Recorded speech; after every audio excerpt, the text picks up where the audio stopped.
So, you want to text your crush.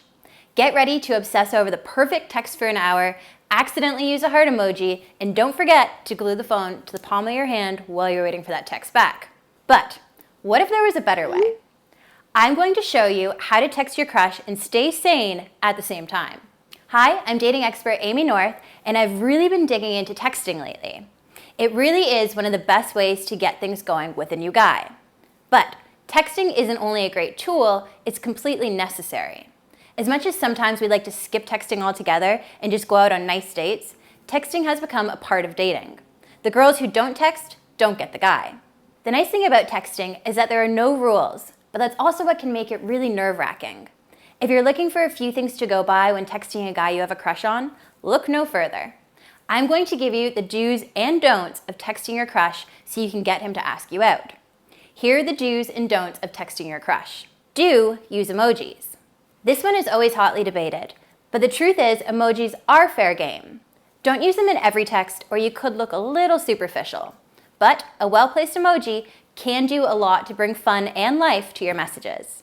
There are plenty of great ones that will make him smile and make you stand out from all the other girls out there. One of the best things about emojis is that they can tell him how you're feeling and when you're making a joke. Just steer clear of the heart emoji for now. Don't double message. It's okay to send him a couple messages at the same time, but don't send a message, wait for him to respond for 10 minutes or 20 or 2 hours, and then send another message. It makes you seem like you've been waiting by your phone for him to message you back, and that's not how you want to come off. Do have something to talk about. If you're messaging him out of the blue, it's important to have a topic you want to talk about. Instead of saying, "What's up?" ask him about something you know he's interested in.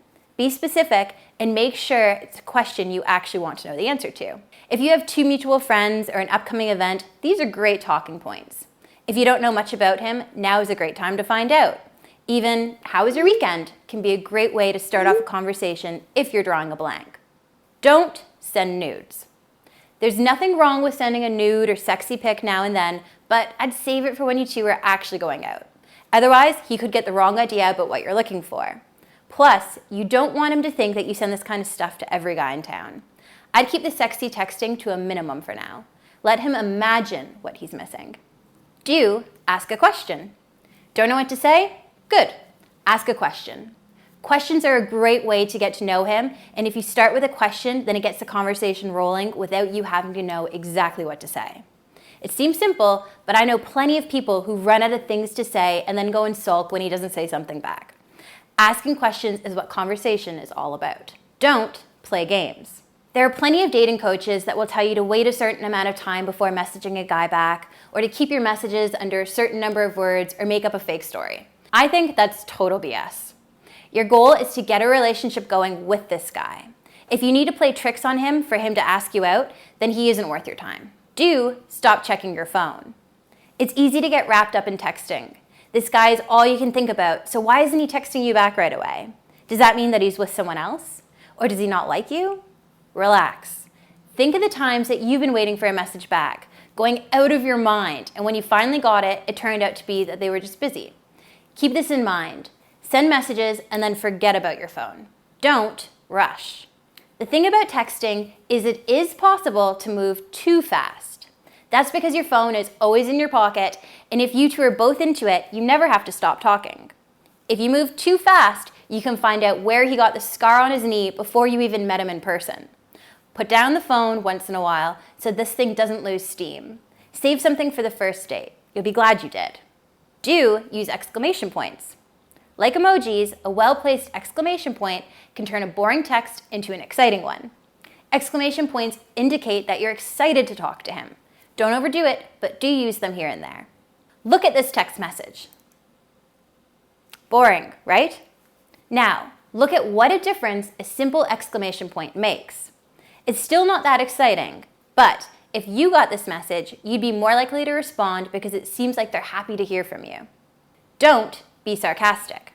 Sarcasm can be fun in person, but it doesn't work well over text. That's because sarcasm is about tone of voice, and he's just looking at the words on the screen. If you're going to be sarcastic, use a laughing face or some kind of emoji so he knows you aren't serious. If in doubt, keep it sincere. You'll find it way easier to communicate. Do be casual. Texting is popular because it's one of the least serious forms of communication. With that in mind, don't get too deep into your thoughts about the nature of the universe, death, or politics. Obviously, you're looking for someone who shares or at least understands your point of view, but it's much easier to have these conversations in person as you can speak longer and really explain yourself.